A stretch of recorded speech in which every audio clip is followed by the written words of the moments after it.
नमस्कार दोस्तों, आज की वीडियो में हम चर्चा करेंगे जे कुमार इंफ्रास्ट्रक्चर्स की वैकेंसीज़ के बारे में। और जे कुमार ग्रुप काफ़ी अच्छा ग्रुप है और काफ़ी बेहतरीन प्रोजेक्ट है इनके पास। काफ़ी सारे elevated underground metros, urban infrastructures, sky walk, Subway, इस तरह के ये बड़े बड़े कंस्ट्रक्शंस करता रहता है। और 1980 में इस्टेब्लिश हुई ये कंपनी को लगभग 40 साल से भी ऊपर हो गया है। ISO 9001 2000 सर्टिफाइड कंपनी है ये। और लगभग इसका टर्नओवर 3500 करोड़ से भी ज़्यादा है। और टोटल एम्प्लॉयज़ की बात करेंगे तो लगभग यहाँ पर 7000 से भी ज़्यादा एम्प्लॉय काम करते हैं। तो दोस्तों काफ़ी अच्छी वैकेंसीज़ है, कंपनी है।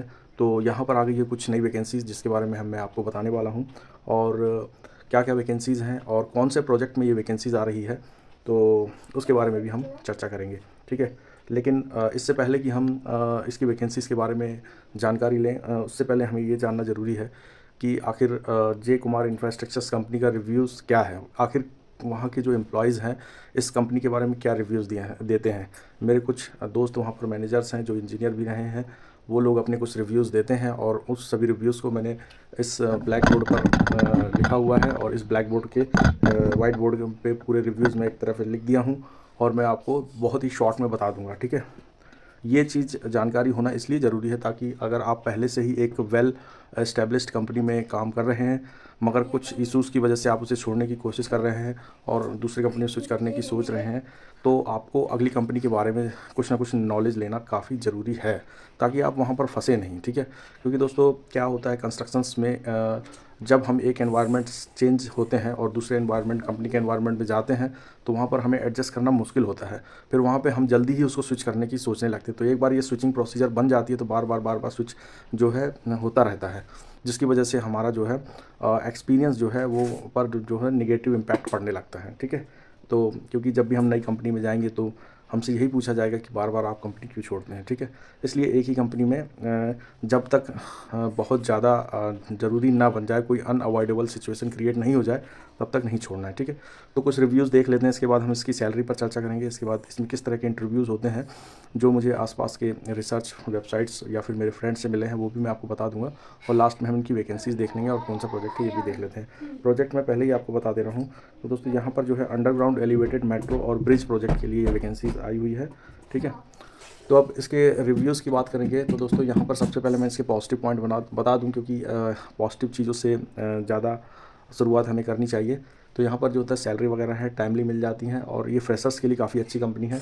और यहाँ पर वर्किंग एनवायरनमेंट भी काफ़ी अच्छा है, लेकिन कुछ केसेस में कुछ एम्प्लॉयज़ इसके वर्किंग एनवायरनमेंट से खुश नहीं है, इसलिए वो उससे नेगेटिव रिव्यूज़ भी देते हैं।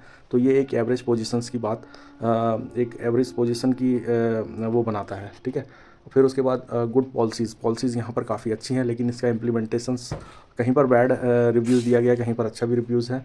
सैलरी वगैरह काफ़ी अच्छी है और आपके मार्केट के अकॉर्डिंग है। तो यहाँ पर जो है सैलरी स्ट्रक्चर्स भी काफ़ी अच्छा है, मार्केट ट्रेंडिंग के हिसाब से जो है यहाँ पर एम्प्लॉयज़ को सैलरी प्रोवाइड की जाती है। बोनस की बात करेंगे तो हर साल यहाँ पर बोनस भी मिलता है, लेकिन कुछ एम्प्लॉयज़ इसमें भी नेगेटिव रिव्यूज़ देते हैं। अब शुरुआत करते हैं नेगेटिव रिव्यूज़ की। तो यहाँ पर सबसे पहले नो वर्क एनवायरनमेंट का कहीं इससे कहीं तक कुछ भी अता पता नहीं है। ठीक है, तो और यहाँ पर कहीं कुछ लोगों ने गुड वर्क एनवायरनमेंट भी बोला है, तो ये एक एवरेज पोजीशन बनाता है। ठीक है, रोस्ट वर्क एनवायरनमेंट एक सिविल साइड इंजीनियर्स ने ये रिव्यू दिया हुआ था। फिर उसके बाद जहाँ के जो इंचार्ज होते हैं वो सपोर्टेबल नहीं होते, हो सकता है ये किसी एक पर्टिकुलर प्रोजेक्ट्स के लिए हो, तो इसे हम पूरे प्रोजेक्ट में काउंट नहीं कर सकते हैं। फिर उसके बाद मटेरियल्स की अवेलेबिलिटी, जैसे कि जो हमारे कंक्रीट के लिए मटेरियल्स हो गया, स्टील हो गया, सीमेंट हो गया या फिर शटरिंग मटेरियल होगा, उसकी अवेलेबिलिटी को लेकर यहाँ पर डिसलाइक किया गया है, जिसकी वजह से वर्क जो है एग्जीक्यूशंस में प्रॉब्लम्स आती है। फिर उसके बाद बैड रिस्पांस, यहाँ पर जो है एडमिन और एचआर से जो रिस्पांस जो है अच्छा नहीं मिल पा रहा है। हो सकता है कि एक पर्टिकुलर प्रोजेक्ट्स में वहाँ के एडमिन और एचआर की जो रिस्पांस हो अच्छा नहीं हो, या दूसरे प्रोजेक्ट में या फिर मैक्सिमम प्रोजेक्ट्स में भी ऐसा हो सकता है। इलेक्ट्रिसिटी बिल, यहाँ पर एक बड़ा इशू आया है कि यहाँ पर जो है बैचलर एकोमोडेशन तो दिया गया है, लेकिन जो उसका इलेक्ट्रिसिटी बिल है वो जो है एम्प्लॉयज़ की सैलरी से कट कर दिया गया है। ठीक है, तो ये बहुत छोटा सा इशू है। फिर उसके बाद नो मैथ फैसिलिटी यहाँ पर नहीं है। साइट पे यदि आप जाएंगे तो जनरली आप देखेंगे टाटा या एल&टी, यहाँ दोनों में मैं काम कर चुका हूँ और वहाँ पर साइट में आपको बैचलर फैमिली एकोमोडेशन के साथ साथ मैथ्स की फैसिलिटी भी है। अगर आप फैमिली एकोमोडेशन से में रह रहे हैं और मैथ्स भी आपने ज्वाइन कर रखा है तो वहाँ पर आपको कुछ पेमेंट देनी होती है, अदरवाइज बैचलर के लिए ये फैसिलिटी फ्री है। फिर उसके बाद यहाँ पर 2 साल का बॉन्ड होता है। जो हमारे फ्रेशर इंजीनियर्स हैं उनको 2 साल तक यहाँ पर काम करना ही पड़ेगा, अदरवाइज़ ही हैज़ टू पे पेनाल्टी, ठीक है। और यहाँ पर जॉब ट्रेनिंग तो फ्रेशर्स को यहाँ पर नहीं दी जा रही है, जबकि यहाँ पर काफ़ी शेड्यूल्स है जॉब ट्रेनिंग्स के। फिर उसके बाद फैमिली एकोमोडेशंस के बारे में यहाँ पर कोई जिक्र नहीं किया गया है, यहाँ पर फैमिली एकोमोडेशन नहीं है। वर्किंग की बात करेंगे तो लगभग हर कंस्ट्रक्शन कंपनी की तरह यहाँ पर भी 12 आवर्स की वर्किंग है। कुछ कंपनीज़ में ये 10 आवर्स की होती है, लेकिन यहाँ पर स्ट्रिक्टली 12 आवर्स की वर्किंग आपको फॉलो करनी पड़ेगी, ठीक है। फिर उसके बाद जो है no perk, no benefit, no increment, ठीक है। मैक्सिमम कंपनीज़ में भी यही हाल है। अब चलिए शुरुआत करते हैं सैलरी की, जो सबसे इम्पॉर्टेंट पार्ट्स है इस वीडियो का और आपके लिए। सैलरी की बात करेंगे तो दोस्तों सैलरी की शुरुआत करते हैं हम जूनियर इंजीनियर सिविल से, और जूनियर इंजीनियर सिविल की सैलरी यहाँ पर 3.02 लाख CTC है। यहाँ 1 साल का CTC की मैं बात कर रहा हूँ। फिर यहाँ पर सेफ्टी के लिए जो वैकेंसी आई है सेफ्टी के लिए जो वैकेंसी है वो 4.06 लाख है। साइड इंजीनियर्स की सैलरी लगभग 4 लाख के आसपास है। सीनियर इंजीनियर की 7.4 LPA है। क्वालिटी इंजीनियर्स की 3.94 है। स्टोर कीपर की 3.2 है। और फ्रेशर्स यानी कि GET की यहाँ पर सैलरी है 2.53 LPA। सिविल फोरमैन की जिनका एक्सपीरियंस लगभग 10 साल के ऊपर हो चुका है उनको मिलते हैं यहाँ पर 4.48 लाख। डिप्टी प्रोजेक्ट मैनेजर की सैलरी लगभग 18 लाख के करीब है, काफ़ी अच्छी सैलरी है। फिर उसके बाद प्लानिंग इंजीनियर की सैलरी है, सीनियर प्लानिंग इंजीनियर की 6.8 लाख यानी कि 7 लाख के करीब।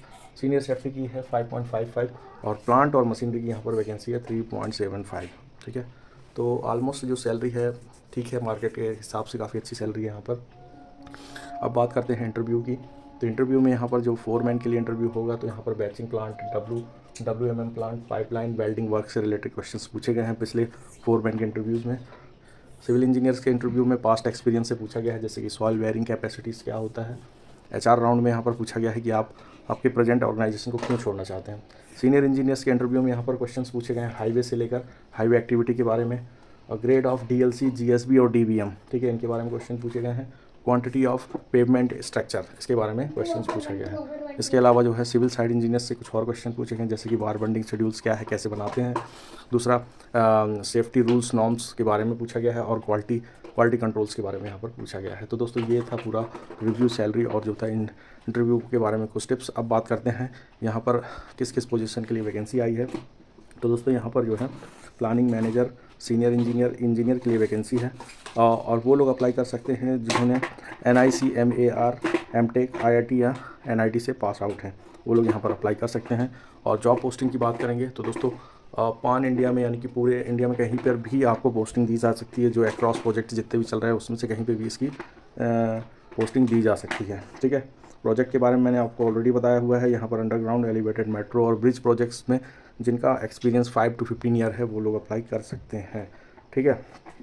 तो अब बात आती है इसे अप्लाई कैसे करना है। तो दोस्तों इसको अप्लाई करने के लिए मेरी वेबसाइट है technicalbureau.in, वहाँ पर जाइए और वहाँ पर आपको J कुमार इंफ्रास्ट्रक्चर्स का लिंक मिलेगा, उससे कर सकते हैं, या लिंक मैंने अपने डिस्क्रिप्शंस बॉक्स में दे दिया है, वहाँ पर जाकर भी आप देख सकते हैं, ठीक है।